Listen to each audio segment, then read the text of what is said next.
So I want to start by asking you a question. What do you think your brain's number one job is? Most people will say to think, help me make good decisions, maybe to help me be happy or be successful, tell my body to move. Those are all good answers. But none of those things are its first priority. Your brain's first priority is keeping you alive. Your brain is constantly asking the question, am I safe?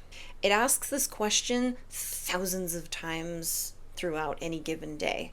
And usually you don't even know that that's happening in the background because it's not a conscious thought that comes into your mind. Am I safe? Oh, that person's danger, safe, danger. It's not happening consciously all the time.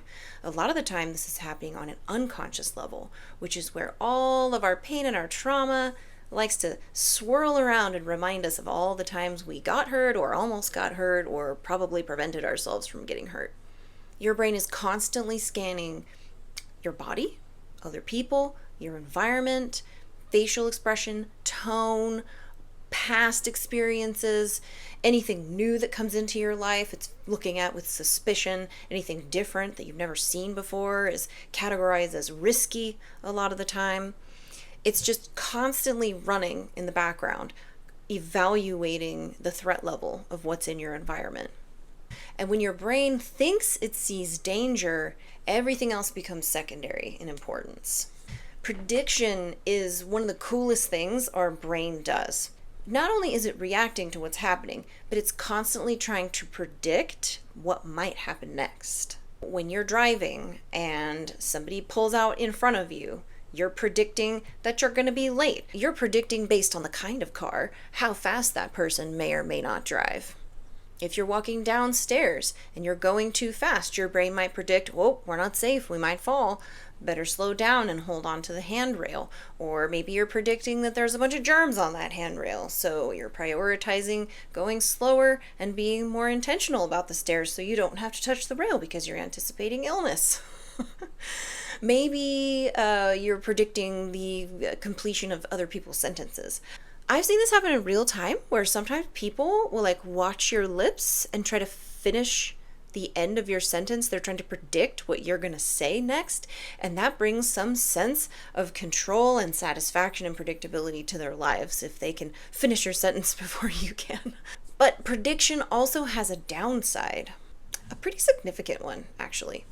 If you hear a rustle in the bushes, your brain is assuming that's danger. And maybe it's only the wind, so you get embarrassed. Or maybe you meet another person who is another race or religion or different belief system. You may view them with suspicion. You may be predicting that because you don't recognize them, because that doesn't seem familiar to you, you can't trust them. This is where stereotyping comes from. You know, the kind that leads to racism and sexism and homophobia and all of the other things that we deal with in the world. But if we go back to our example of the tiger, imagine you hear those bushes rustle and it's just the wind. Silly me. But what if another time it is a tiger? That's a much bigger problem. Evolution built us with a bias. Our brains would rather over-detect danger than under-detect it. Because under-detecting danger can literally be a threat to our survival. Over-detecting it is just going to make us on alert all the time, hyper-aware of what's going on around us. But under-detection could spell disaster and death. Think about the way that you overthink. What is your brain actually trying to accomplish? It's predicting. It's planning, it's preventing mistakes, reducing the uncertainty of everyday life. It's concocting an A, B, or C plan for every eventuality so that you never wind up unprepared for what might be coming. We may be overthinking ways to avoid rejection or regret or cringe, the worst emotion of them all. Overthinking isn't trying to torture you.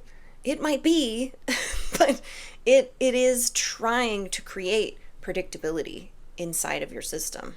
The only problem is overthinking often creates new problems. And the same thing happens with overreacting. When we're overreacting, the brain thinks there's immediate danger right now, and I have to do something about it right now. You might go into whatever that strategy is, usually involves some kind of action and energy. And if you're doing that, and nothing changes, your brain thinks it's time to shut down because you've overwhelmed your system and now it's time to conserve energy. Different strategies, same purpose. Your brain is still trying to protect you. So again, a better question than what's wrong with me? Why do I do this? It's what is my brain trying to protect me from? And I love this question because, again, it replaces judgment with curiosity and compassion.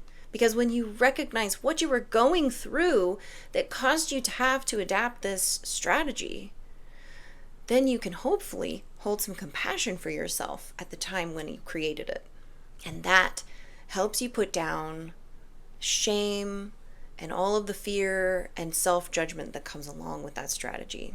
After we get curious about these things, that's when we can actually start healing from them and choosing something different in real time. So if you remember even just one thing from today, your brain is not trying to ruin your life, even though it feels like it sometimes. Sometimes it's protecting you from danger that was, but is no longer present. Sometimes it's protecting you from danger that is present right now. Sometimes it's using strategies that worked a long time ago, but that don't work anymore, or that may be kind of an overcorrection, overdoing it, and we can modify how we're utilizing that adaptation. The intention is still protection, no matter how you cut it. And when we understand that, we can finally stop fighting with our brain and we can start working with it.